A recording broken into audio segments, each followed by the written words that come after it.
गरुडगमन तव चरणकमलमिह मनसि लसतु मम नित्यम्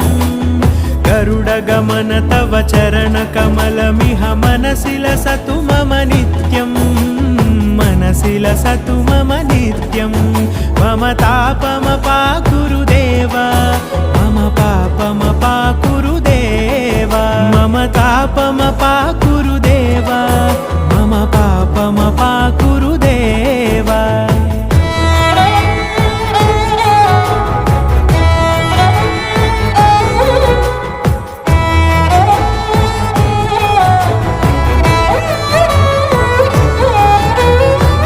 जनयन विधिनमुचिहरण मुख विबुध विनुत पद पद्मा जलजनयन विधिनमुचिहरण मुख विबुध विनुत पद पद्मा विबुध विनुत पद पद्मा।